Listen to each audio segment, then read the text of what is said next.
வீட்டு மாடி தோட்டத்தில் இருக்கக்கூடிய பூச்செடி தாங்க இது. பார்த்தீங்களா, நித்திய கல்யாணி. ரொம்ப ரொம்ப நல்ல பயனுள்ள ஒரு மருத்துவ செடி. சர்க்கரை நோய்க்கு சிறந்த மருந்துன்னு சொல்லுவாங்க. இது நித்திய கல்யாணி.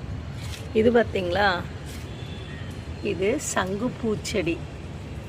விநாயகருக்கு இதை பூவாக போட்டால் நினச்சது நிறைவேறும்னு சொல்லுவாங்க.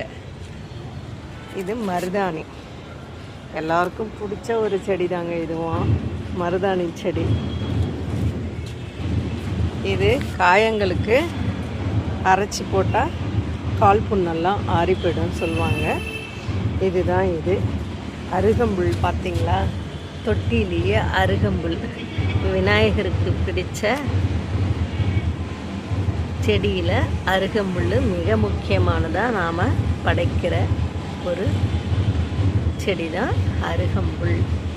அருகம்புல் தினம் ஜூஸ் குடித்தா அவ்வளோ ஆரோக்கியமாக இருக்கும் உடம்புக்குன்னு சொல்லுவாங்க.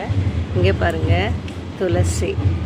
துளசி நெஞ்சு சளியெல்லாம் நீக்கக்கூடியது துளசி செடி.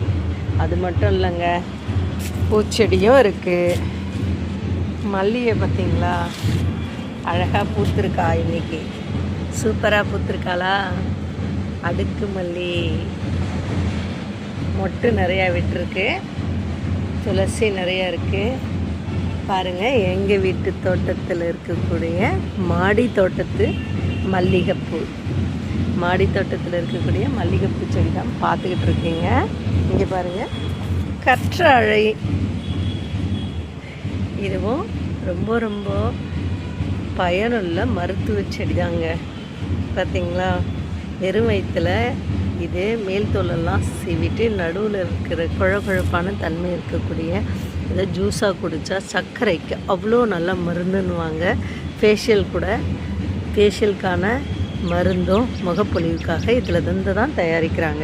பார்த்துக்கிட்டிங்களா, மாடி வீட்டில் ஒரு குட்டி தோட்டம்தான். நீங்களும் போட்டு சந்தோஷமாக இருங்க என்ன.